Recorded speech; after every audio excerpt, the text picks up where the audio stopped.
Radhe Radhe. Hi friends, அனைவருக்கும் வணக்கம். எல்லோரும் எப்படி இருக்கீங்க ஃப்ரெண்ட்ஸ்? நல்லா இருக்கீங்களா? ஃபஸ்ட்டு காலையில் 4 மணிக்கு எழுந்திரிச்ச உடனே எங்கள் மாமனார் வந்து கோயிலுக்கு போனாங்க. போகும்போது கதவு தட்டிட்டு போனாங்க. அவங்க நான் வந்து கதவை சாத்திக்கணும். அதனால் சரி கதவு சாத்திட்டு ஒரேடியாக வந்து பெருக்கிட்டு அப்புறமா சாத்திக்கலாம் அப்படின்னு சொல்லிட்டு வெளியில் பார்த்தா லைட்டாக மழை வந்து எல்லா பக்கமும் ஈரமாக இருந்தது. சரி வெளியிலையும் லைட்டாக தூறல் போட்டுகிட்டே இருக்குது.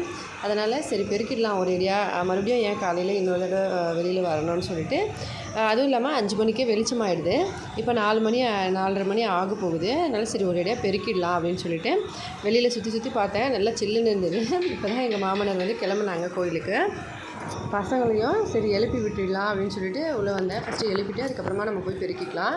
எங்கள் மாமனாரோட பாயெல்லாம் எடுத்துகிட்டு மடித்து வச்சிடலாம் அப்படின்னு சொல்லிட்டு பசங்க தூங்கிட்டு இருக்காங்க நல்லா. இன்றைக்கி வந்து லீவு. ஆக்சுவலி ரக்ஷாபந்தன் அப்படின்றதுனால லீவ் விட்டதுனால சரி பசங்க கொஞ்சம் நேரம் தூங்கட்டும், கொஞ்சம் லேட்டாக எழுப்பலாம் அப்படின்னு சொல்லிட்டு. ஏன்னா டியூஷனும் இல்லை, ஸ்கூலும் இல்லை, இன்றைக்கி லீவு. 2 பேரும் எழுப்பி விட்டால் இவர் லைட்டாக வந்து இந்த மாதிரி எந்திரிச்சிட்டு கை கால் ஆட்டிக்கிட்டே இருந்தார். சின்னவர். பெரியவர் வந்து நல்லா குளிர்றதுனால போத்திக்கிட்டு படுத்துருந்தார். நைட்டில் வந்து வேக்கடாக இருக்கனால சட்டெல்லாம் அவுத்து வச்சுட்டு தூங்கினாங்க. நல்லா நைட்டில் மழை வந்ததுனால சில்லுன்னு ஆகிடுச்சு. ஃபுல்லாக கிளைமேட்டு கோல்டாக இருக்குது. அதனால் வந்து இவர் போத்திக்கிட்டு அப்படியே படுத்துட்டார். அங்கே என் புடவை ஒன்று வச்சுருந்தேன், அதை இழுத்து அப்படியே தூக்கத்திலே போட்டு படுத்திருக்காரு. ஏன்னா காலையில் எழுந்திரிச்ச உடனே லைட் போட்டுருவேன், பசங்க எழுந்திருக்கனால ஈஸியாக இருக்கனால. அதனால் அப்படியே எழுந்துச்சி உட்காந்து ஒரு புடவை எடுத்துகிட்டு வந்து போத்திக்கிட்டு படுத்திருக்காரு என்னோடது. இப்போ வெளியில் வந்து பெருக்கிடுறேன். தினமும் செய்கிறது தான்.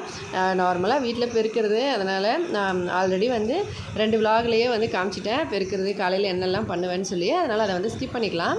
ஜஸ்ட் வந்து காலையில் எழுந்திரிச்சு நான் எல்லா பக்கமும் காமிச்சிடுறேன். மீதியெல்லாம் வீட்டில் வந்து சமைக்கிறது என்னென்ன பண்ணுவேன் அதெல்லாம் வந்து பார்த்துக்கலாம்.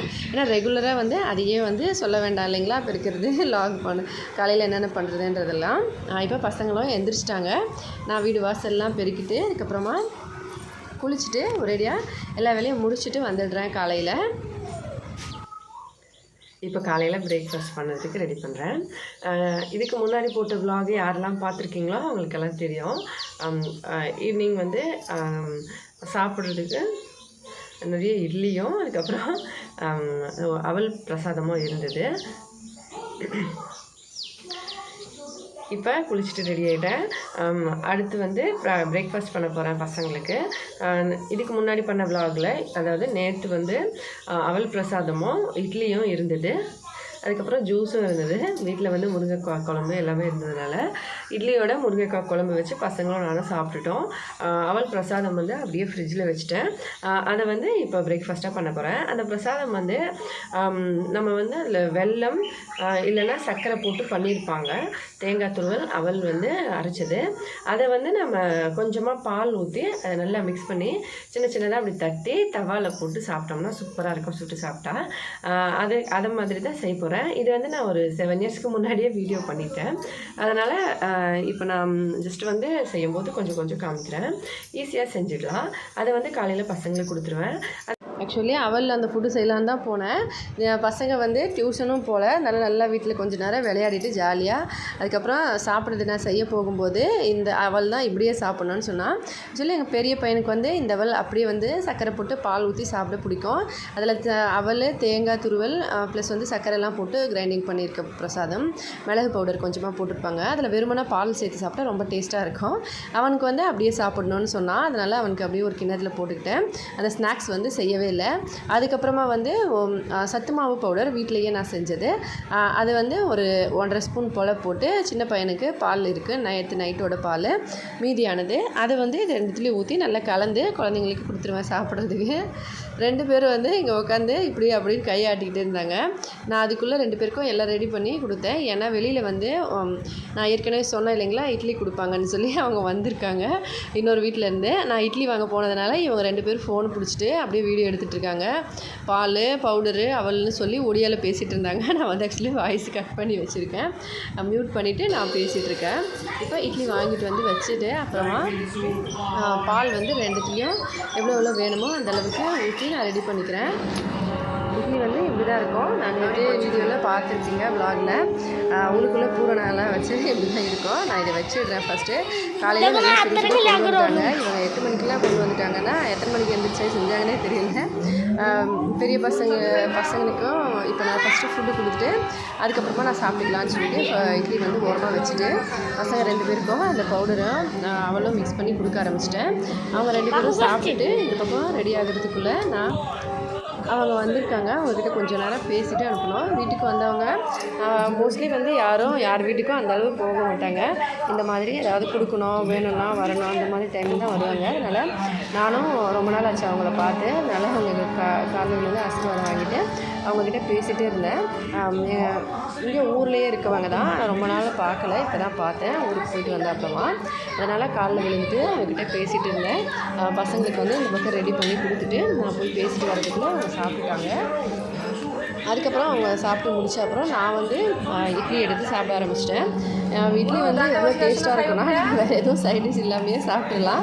அதோடு வந்து இட்லின்னு 2 நாளாக தொடர்ந்து இட்லியே சாப்பிட்டு ஃபுல்லாக வந்து நம்ம ஃபுல்லாக இட்லியே சாப்பிட்டு வரப்பா போதுன்ற அளவுக்கு சாப்பிட்டாச்சுடா அப்படின்ற அளவுக்கு வெறும் இட்லி தான் சாப்பிட்டுக்கிட்டே இருப்போம் 2 நாளைக்கு. நம்ம வந்து வேஸ்ட் பண்ணவும் கூடாது இல்லையா? அதனால் வந்து இட்லி கொடுத்தாங்கன்னு சொல்கிறேன். நான் எங்கேருந்து ஏது இவ்வளோ இட்லின்னு சொல்லலை இல்லைங்களா? அது என்னென்னா இன்றைக்கி ரக்ஷாபந்தனுங்க. ரக்ஷாபந்தன்னாலே ராக்கி கட்டி பூஜை பண்ணுவாங்க இல்லைங்களா? இந்த நாள் தான். ஒரு சிலருக்கு வந்து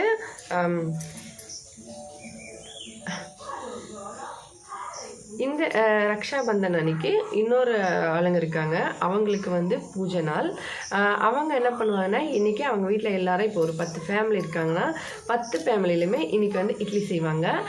அது வந்து வெறும் இட்லி இல்லை, மாவு ஃபஸ்ட்டு வந்து ஊற்றிவாங்க. அது மேலே வந்து தேங்காய், வெல்லம், ஏலக்காய் பவுடர், மிளகு பவுடர் போட்டு செஞ்சுருப்பாங்க. அதுக்கு மேலே கொஞ்சம் மாவு ஊற்றி நம்ம ஸ்வீட் இட்லி மாதிரி செய்வாங்க. அந்த இட்லியை இன்றைக்கி ஒரு குடும்பமும் எங்களோட இப்போ 10 ஃபேமிலி இருக்காங்கன்னா எல்லா ஃபேமிலிக்கும் அவங்க இன்றைக்கி 5 6 7 8 அந்த மாதிரி கொடுப்பாங்க. இது வந்து இன்றைக்கி அவங்க கொடுக்கணும். இதை வந்து ஒரு நாள் முன்னாடி ஒருத்தவங்க, 2 நாள் முன்னாடி ஒருத்தவங்க, அவங்களுக்கு ஏதாவது வந்து வெளியில் போக வேண்டியிருக்கும், ஏதாவது வேலை இருக்கனால அவங்க வந்து முன்னாடியே செஞ்சுட்டாங்க. அதுதான் நேற்று பார்த்தது. அதுக்கப்புறம் இன்றைக்கி வந்து கொடுக்குறவங்களும் அதே மாதிரி தான். இப்போ நிறைய இட்லி வந்து வச்சுருக்கிறது வந்து அந்த மாதிரி தான் எல்லோரும் கொடுத்தது தான். இதே மாதிரி 2 மாதம் கழித்து எங்களுக்கு வந்து அஸ்வினி மாதம்னு சொல்லி ஒரு மாதம் வரும். அந்த மாதத்தில் நாங்கள் வந்து அவங்களுக்கு இப்போ அவங்க 10 ஃபேமிலி இருக்காங்கன்னா நாங்கள் 10 ஃபேமிலியும் அன்றைக்கி வந்து செஞ்சுட்டு அவங்களுக்கு கொடுக்கணும். இந்த மாதிரி ஷேர் பண்ணிப்போம். இது வந்து ஒரு வீட்லேயும் இப்போ நாங்கள் எங்களை மாதிரியே இன்னும் 10 ஃபேமிலி இருக்காங்கன்னா அந்த 10 ஃபேமிலிலையும் அன்றைக்கி இட்லி செய்வாங்க. அவங்களும் 5 5 6 6 7 7 8 அவங்கவுங்க அந்தந்த குடும்பத்துக்கு கொடுப்பாங்க. இது வந்து கொஞ்சம் அவங்க ஷேர் பண்ணுறது, நம்ம ஷேர் பண்ணுறது. இன்றைக்கி பூஜையில் நாங்கள் பண்ணுறது இல்லை, அவங்களோட டைம் இன்னைக்குனால அவங்க வீட்டில் செய்கிறாங்கன்றதுனால அவங்க கொடுத்து விடுவாங்க. அதே மாதிரி நாங்கள் செய்கிற அந்த பூஜையில் வந்து அவங்க வீட்டில் அந்த பூஜை கிடையாது, அதனால் நாங்கள் பண்ணிவிட்டு அவங்களுக்கு கொடுப்போம். இந்த மாதிரி வந்து வில்லேஜ்குள்ளே ஷேர் பண்ணிப்பாங்க. அதே மாதிரி எல்லா ஊர்லேயும் கூட இது இல்லை, ஒரு ஊரில் தான் இருக்குது அப்படின்னு சொல்லுவாங்க. பர்பம் அப்படின்னு சொல்லிட்டு யாருக்கு இருக்கோ அவங்க செய்யணும் அப்படின்னு சொல்லிட்டு சொல்லுவாங்க. அதுக்கப்புறம் வந்து இன்றைக்கி நான் சமைக்கவே இல்லை, ஏன்னா ஆக்சுவலி சொல்லிட்டேன் காலையில் பிரேக்ஃபாஸ்ட் என்னன்னு சொல்லி. அதுக்கப்புறம் பாத்திரத்தெல்லாம் கழுவிட்டு கொஞ்சம் வெயிட் பண்ணிட்டு சாதம் வந்து நிறைய வச்சுருந்தேன். நேற்றே பார்த்துருப்பீங்க, தண்ணி ஊற்றி வச்சேன். அது வேஸ்ட் பண்ணக்கூடாது. அதுவும் இல்லாத மழைக்காலம்னால நம்ம நிறைய தண்ணி குடிக்க மாட்டோம், ப்ளஸ் குழந்தைங்களும் நிறைய தண்ணி குடிக்க மாட்டாங்க. அவங்களுக்கு வந்து நம்ம ஒரு நாள் நடுவில் கஞ்சி சாதம் கொடுத்தா உடம்புக்கு நல்லது. அதனால் இன்றைக்கி வந்து கஞ்சி சாதமும் ப்ளஸ் பொரியலெல்லாம் சைட் டிஷ்லாம் ரெடி பண்ணி வச்சுருக்கேன். கஞ்சி சாதமுக்கு பொரியல், அதோட கூட வந்து நிறைய ஸ்வீட் இட்லி இருக்கிறதுனால நேற்றே வந்து நிறைய இருந்ததுனால சாப்பிட முடியல, நல்லா பக்கத்தில் வந்து கொடுத்துட்டேன், சாப்பிட்ருங்கன்னு சொல்லிட்டு. அதுக்கப்புறம் எங்கள் மாமியாரும் சாப்பிட்டாங்க. எங்கள் நாத்தனாரோட பையன் வந்து எங்கள் வீட்டில் தான் இருந்து படிக்கிறான், அவனும் இருக்கிறதுனால அவன் சாப்பிட்டாங்க. எங்கள் பசங்களுக்கு வந்து அந்த உள்ளுக்குள்ளே பூரணம் மட்டும் சாப்பிட்டு அது தூக்கி போட பார்ப்பாங்க. அதனால் வந்து நான் வந்து அது உள்ளுக்குள்ளே இருக்கிறது சாப்பிட்டாலும் பரவாயில்ல, மீதியில் குழம்பு வச்சு சாப்பிட்ணுன்னு சொன்னேன். அப்போ கூட 1 2 தான் சாப்பிட்டாங்க. அவங்க வந்து அந்தளவுக்கு விரும்பி சாப்பிடல. ஏன்னா நேற்று ஈவினிங் ஆகிடுச்சு எல்லோரும் கொடுக்குறதுக்கு. இன்றைக்கி வந்து கொஞ்சம் சீக்கிரமாகவே கொடுத்துருவாங்க. 10 மணிக்கெல்லாம் வந்து இப்போ அவங்க ஆல்ரெடி குளிச்சுட்டு ரெடி ஆகிட்டு சீக்கிரமாக வந்து 10 மணிக்கெல்லாம் செய்ய ஆரம்பிச்சிடுவாங்க. அதை கொடுத்துட்டாங்கன்னா பசங்க விளையாடிட்டே இருப்பாங்க. நடுவில் வந்து சாப்பிட்ணுன்னா ஒரு இட்லி எடுத்து சாப்பிட்டுக்கலாம், ஏன்னா சைட் டிஷ்லாம் தேவை இல்லைங்களா, இனிப்பாக இருக்கும். அதனால் அப்படியே பிடிச்சி சாப்பிட்டுட்டு சுற்றிட்டே இருப்பாங்க. ஒரு 10 11 மணிக்கு 12 மணிக்கு அவங்க செஞ்சுட்டு ஒரு 2 மணிக்குள்ளே எல்லாத்தையும் கொடுத்துருவாங்க. கொடுத்துட்டாங்கன்னா அதையும் சேர்த்துட்டு நம்ம சாதம் சாப்பிட்டுக்கலாம், ப்ளஸ் வந்து அதையும் சாப்பிட்டுக்கலாம். ஈவினிங்க்கும் நம்ம எப்போவுமே செய்கிற மாதிரி ஜூஸ் ஐட்டம்ஸ் ஏதாவது செஞ்சு வச்சுருவேன். சாப்பிட்ற பொருளை அதுவும் நமக்கு கொடுத்து அப்புறமா வேஸ்ட் பண்ணவும் முடியாது, வேண்டான்னு சொல்ல முடியாது. ஏன்னா எல்லாருமே வருஷத்துக்கு ஒரு நாள் செஞ்சு கொடுக்குறாங்க. அதனால் வேறு யாருக்கும் ஷேர் பண்ணவும் முடியாது. எல்லாருக்கும் வீட்டுக்குமே கொடுத்துருப்பாங்க, சொந்தக்காரங்க வீட்டுங்களுக்கு. அதனால் முடிஞ்ச வரைக்கும் சாப்பிட்டுக்கலாம், பரவாயில்ல 2 நாளைக்கு அப்புறமா வேணால் நம்ம சாதம் சமைச்சு சாப்பிட்டுக்கலாம் அப்படின்னு சொல்லிட்டு கஞ்சி சாதமே மத்தியானம் சாப்பிட்டுட்டு மீதியை வந்து எடுத்து வச்சுட்டு நைட்டுக்கும் சாப்பிட்டுக்கலான்னு சொல்லி வச்சுட்டேன். காலையில் வந்து ஒருத்தவங்க கொடுத்தாங்க. அதுக்கப்புறமா கொஞ்சம் நேரம் கழித்து மறுபடியும் ஒரு 10-11 மணிக்கு ஒருத்தவங்க, அந்த மாதிரி தொடர்ந்து நைட்டு வந்து 8 o'clock வரைக்கும் கொடுத்துட்டே இருந்தாங்க. 8 மணி வரைக்கும் கொடுத்தது சாப்பிட முடியல. கண்டிப்பாக வந்து பாதி வரைக்கும் தான் சாப்பிட்டோம்.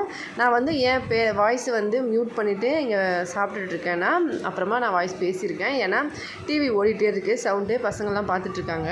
அதனால் இட்லி வந்து நல்ல மிளகு, ஏலக்காய் பவுடர், தேங்காய், வெல்லம் இதெல்லாம் போட்டிருக்கிறதுனால நல்லா டேஸ்ட்டாக இருக்கும். மாவுலேயும் கரெக்டாக உப்பு கொஞ்சமாக அதிகமாக வச்சு போட்டிருப்பாங்க. அதனால் அப்படியே சாப்பிட்டுக்கலாம். இவ்வளோ இட்லி காலையில் வந்து கொடுத்ததில் நான் சாப்பிட்டு முடித்தது போக இவ்வளோ இருக்குது. மதியம் நான் நடுவில் காமிக்கிறேன் எவ்வளோ இருக்குதுன்னு சொல்லி. இப்போ அடுத்ததாக பால் வந்து பசங்க 2 பேருக்கும் கொடுத்தது மீதி கொஞ்சமாக இருந்தது. அதிலையே டீ தூளும் சர்க்கரையும் போட்டு கொஞ்சம் நல்லா ஸ்ட்ராங்காக ஒரு டீ குடிக்கிறேன். நான் வந்து மோஸ்ட்லி டீ குடிக்க மாட்டேன். இன்றைக்கி வந்து கொஞ்சம் மழையாக இருக்குது, அதனால் குடிக்கணும் போல் இருந்தது. அதனால் லைட்டாக தான், ஒரு கிளாஸ் ஃபுல்லாக கூட இல்லை, ஒரு 3/4 பாகம் தான். அதையே வந்து குடிக்க ஆரம்பிச்சிட்டேன். சமையல் வேலை இருந்தால் இஷ்டத்துக்கு வந்து சமைச்சிட்டு கொஞ்சம் வேலையை பிஸியாக இருக்க மாதிரி இருக்கும். சும்மா உட்காந்து எடுக்கிறது ஒரு மாதிரியாக இருக்குது சமைக்காமல்.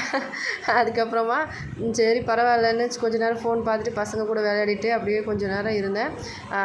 காலையில் நான் சீக்கிரமாக குளிச்சிட்டதுனால எங்கள் மாமியாருக்கு வந்து எண்ணெய் வைக்க சொன்னேன். பசங்களுக்கு 2 பேருக்கும் எண்ணெய் வச்சு தலை சீவி விட்டாங்க. அதுக்கப்புறம் 2 பேரும் போய் குளிச்சுட்டு வந்து சாமி கும்பிட்டுட்டு ரெடி ஆகிட்டாங்க. அதுக்கப்புறமா கையில் வந்து ராக்கி கட்டிக்கிட்டாங்க. ராக்கி கட்டிட்டு அவங்க ஆக்சுவலி எங்கள் வீட்டில் வந்து எல்லாருக்குமே பையனுங்க, பொண்ணுங்களே யாருக்குமே கிடையாது எங்கள் ஃபேமிலியில். அதனால் ஒரு பொண்ணு இல்லைன்னு எல்லாருக்குமே மனசு கஷ்டம். எங்கள் நாத்தனாரோட பொண்ணு தான் ராக்கி வந்து கொடுப்பாங்க. அவங்க வந்து கொடுத்து விட்டாங்க கட்டிட்டு. அதுக்கப்புறம் வெயில் பயங்கரமாக இருந்தது. அதனால் வெளியில் விளையாடிட்டு வாசப்படியிலே வந்து உட்காந்து விளையாட சொல்லிட்டேன். வெளியிலலாம் போகக்கூடாதுன்னு சொல்லி. ராக்கினால் புது ட்ரெஸ்லாம் போட்டுக்கிட்டு அவங்க 2 பேரும் நல்லா விளையாடிட்டு இருந்தாங்க. வெயில் ரொம்ப எக்கச்சக்கமாக இருந்தது. அதனால் சரி நானும் அங்கேயே உக்காந்துட்டு, கரண்ட் வேறு போயிடுச்சு. வெளியே உட்காந்து வீட்டு முன்னாடி வந்து கதவு சாத்திட்டு வீட்டு பின்னாடி வந்து உட்காந்து நான் வந்து அடுப்பாண்ட போகிற வழியில் உட்காந்து விளையாடிட்டு இருந்தாங்க 2 பேரும். பார்த்துக்கிட்டே இருந்தேன். என்ன வெயில் ரொம்ப பயங்கரமாக. நேற்று இந்த நேரத்தில் சரியான மழை, இன்றைக்கி இந்த நேரத்தில் சரியான வெயில். அதுக்கப்புறம் உட்காந்து கொஞ்சம் நேரம் ஆகிடுச்சு. ராக்கி கட்டுறதுக்கு இன்னொரு சொந்தக்கார போவாங்க, அவங்க வந்துட்டாங்க கட்டுறதுக்கு பசங்களுக்கு கையில். அவங்க 2 பேரும் வந்த உடனே மறுபடியும் கொஞ்சம் அப்படியே உட்காந்து டைம் பாஸ் ஆகிடுச்சு. சமைக்கலைன்றது எப்படியோ ஒரு மாதிரியாக இருக்குது. இன்றைக்கி வந்து பால் வந்து 1.5 லிட்டர் போல் இருக்குது. 1/2 லிட்டர் வந்து காலையில் எங்கள் ஓரக்குத்தி அவங்க வீட்டில் பால்காரவங்க வந்து இன்றைக்கி பால் எடுத்துகிட்டு போகலை. அதனால் மீதி ஆகிடுச்சினால எல்லாேருக்கும் 1/2 லிட்டர், எல்லாேருக்கும் சொந்தக்காரங்களும் கொஞ்சம் கொஞ்சம் கொடுத்துருந்தாங்க. எங்களுக்கும் 1/2 லிட்டர் கொடுத்தாங்க. அந்த பால் வந்து ஃபஸ்ட்டே சூடு பண்ணிட்டேன், காலையிலே கொடுத்துட்டாங்க. அதுக்கப்புறமா நான் தினமும் விலைக்கு வாங்குகிற பால் 1 லிட்டர் 30 ரூபா, அந்த பால் வந்து இதில் வச்சு சூடு பண்ணிக்கிறேன். சூடு பண்ணி நல்லா வந்து நம்ம 1.5 லிட்டர் பாலை 3/4 லிட்டர் போல் ஆக்கிட்டோம்னா நல்லாயிருக்கும் குடிக்கிறதுக்கு. பச்சை தண்ணி மாதிரி இருந்தால் பசங்க வந்து விரும்பி குடிக்க மாட்டாங்க. அதோட டேஸ்ட் வந்து நல்லா இருக்கணும்னா நல்லா கொதிக்க வச்சுக்கணும். இப்போ நல்லா கொதித்து இந்த மாதிரி நல்ல நெய் பிரிகிற அந்த ஸ்டேஜ் மாதிரி தெரியும் போது அடுப்பை ஆஃப் பண்ணி இதுக்கு மேலே வந்து ஒரு தட்டு போட்டு மூடி வச்சுருவேன். உடனே வந்து தட்டு வந்து ஃபுல்லாக மூடக்கூடாது, கொஞ்சம் கேப் வைக்கணும். அப்போ தான் அந்த ஆவியெல்லாம் வெளியே போகும். தண்ணி வந்து அந்த பாத்திரத்துக்குள்ளே தண்ணி பிடிச்சதுன்னா அது வந்து ஆவிலேருந்து உள்ளுக்குள்ளே விழாது. அதுக்கப்புறம் கொஞ்சம் பொரியல் பண்ணியிருக்கேன், காலிஃப்ளவர், உருளைக்கிழங்கு. சாப்பிட்லான்னா அதுக்குள்ளே இன்னொரு அக்கா அவங்க வந்துட்டு ராக்கி கட்ட ஆரம்பிச்சிட்டாங்க. அவங்களுக்கு இவங்க 2 பொண்ணு, ஆனால் அவங்களுக்கு வந்து எங்கள் பசங்க வந்து மாமா முறமேடும், அதனால் வந்து அவங்க கட்டலை. இவங்க வந்து எங்கள் பசங்களுக்கு தம்பிங்க வேணும் அவங்களுக்கு, அதனால் அவங்க ஸ்வீட்டு கொண்டு வந்திருந்தாங்க. பசங்களுக்கு ஸ்வீட்டு ஊட்டி விட்டு கையில் ராக்கி கட்டிட்டாங்க. இங்கே பக்கத்தில் தான் இருக்காங்க. அதுக்கப்புறம் நான் வந்து காசு கொடுத்தேன், காசு வாங்கலை. பசங்க வந்து பெருசாக நான் அப்புறமா கொடுக்கட்டும் தம்பிங்க, இப்போ ஏன் கொடுக்குறீங்க அப்படின்னு சொன்னாங்க. நான் வந்து பசங்க வந்து உங்களுக்கு கொடுக்குறதில்ல, நான் வந்து அவங்களுக்கு அத்தை வேணும், மாமா அத்தை எங்கள் வீட்டுக்காரு நானும், அதனால் நாங்கள் கொடுக்குறத வச்சுக்கோங்க, பசங்க பெருசான அப்புறமா அவங்களே வந்து உங்களுக்கு கொடுப்பாங்க அப்படின்னு சொல்லிட்டேன். வாங்கிட்டு அப்புறமா பால் வந்து நான் சூடு பண்ணி வச்சுருந்ததை பாதி பால் வந்து இதில் ஊற்றி எடுத்துக்கிறேன் தனியாக. ஏன்னா அதில் வந்து ஜூஸ் பண்ண போகிறேன் ஈவினிங் டைமுக்கு. மதியம் வந்து பொரியல் பண்ணியிருந்தேன். அந்த பொரியலோட கஞ்சி சாப்பிட்டுட்டோம். மாங்காய் பழம் கொஞ்சம் வச்சு கொஞ்சம் அப்பளம்லாம் வச்சுட்டு கொஞ்சம் கஞ்சி குடிச்சிட்டு வயிறு ஃபுல்லாக இருந்தது. ஆல்ரெடி அவள் ஸ்வீட்டும் கொண்டு வந்திருந்தாங்க. அது இதெல்லாம் சாப்பிட்டு இட்லியெல்லாம் சாப்பிட்டு வயிறு ஃபுல்லு. பாதி பால் எடுத்து வச்சு மீதி இட்லி மறுபடியும் மத்தியானத்துக்குள்ளே இவ்வளோ இட்லி வந்துருச்சு. எல்லாம் சாப்பிட்டு முடித்து மறுபடியும் ஒரு 4 மணி 5 மணி போல் எழுந்திரிச்சு சரி ஜூஸ் போட்டுக்கலாம், கொஞ்சம் நேரம் தூங்கிட்டு பசங்க கூட விளையாடிட்டு ஜூஸ் போடலான்னு சொல்லி ஏபிசி மால்ட்டு செய்கிறதுக்காக கேரட், பீட்ரூட், ஆப்பிள், கொஞ்சமாக சர்க்கரை சேர்த்து அரைச்சிக்கிட்டேன். நல்லா அரைச்சி அதுக்கப்புறமா பாலோடு சேர்த்து மிக்ஸ் பண்ணிக்கிறேன். மதியானம் தூங்கும்போது நல்லா தூங்கிட்டு எழுந்திரிச்ச அப்புறமா கொஞ்சம் வெளியிலலாம் மானம் மூடிட்டு இருக்க மாதிரி இருந்துச்சு. அதனால துணியெல்லாம் காய வச்சதெல்லாம் எடுத்து போட்டுட்டு அரைச்சிட்டு இந்த மாதிரி பால் வந்து ஃப்ரிட்ஜில் வச்சுருந்தேன். அதில் இதை அரைச்சி நல்லா மிக்ஸ் பண்ணி இப்போ 1-2 பாத்திரத்தை கழுவிட்டு ஈவினிங் வந்து வீடு வாசலெல்லாம் பெருக்கி அதுக்கப்புறமா மறுபடியும் தினமும் செய்கிற அதே ரொட்டீன் தான். துணியெல்லாம் எடுத்து மடித்து வைக்கிறது, வீடு வாசல்லாம் பெருக்கிறது, நைட்டுக்கு குடிக்கிறதுக்கு தண்ணி கொண்டு வரது, ஈவினிங் வந்து ஃப்ரெஷ்அப் ஆகிக்கிறது, இதெல்லாம் வேலையெல்லாம் முடிச்சுட்டு ஜூஸ் வந்து ரெடி பண்ணி இப்போ எடுத்துகிட்டு போயிட்டு ஃப்ரிட்ஜில் வச்சுட்டேன். இது வந்து நல்ல திக்னஸாக இருந்தது. இன்றைக்கி பால் வந்து நல்லா காஞ்சி இருந்ததுனால இது வந்து ஈவினிங் வந்து ஒரு 6 மணி போல் பசங்களுக்கு கொடுத்துருவேன். அவங்க குடித்த அப்புறமா இட்லி மறுபடியும் நிறைய வந்துருச்சு. இட்லி எல்லோரும் கொண்டு வந்து கொடுத்துக்கிட்டே இருக்காங்க. 2 நாளாக தொடர்ந்து இட்லியே தான், அவ்வளோ இட்லி வந்துருச்சு. அதுக்கப்புறம் பால் மீதி இருக்குது. நைட்டுக்கு வந்து பசங்க இட்லி சாப்பிட்டாங்கன்னா மதியம் பொரியலும் வச்சுருக்கேன். இட்லியே முடிஞ்ச வரைக்கும் சாப்பிட்டுட்டு மீதியே கண்டிப்பாக வேறு வழியே இல்லை, மாடுக்கு கொடுத்துட வேண்டியது தான். அதுக்கப்புறம் ஸ்வீட் கொஞ்சமாக இருக்குது. பசங்க சாப்பிட்டா சரி, சாப்பிட்லன்னா நாளைக்கு சாப்பிட்டு பிடிச்சிருந்தா லைக் பண்ணி ஷேர் பண்ணி சப்ஸ்கிரைப் பண்ணுங்கள். ஹெல்தியாக சாப்பிட்டு சந்தோஷமாக சேஃபாக பத்திரமா வருங்க. நன்றி, வணக்கம்.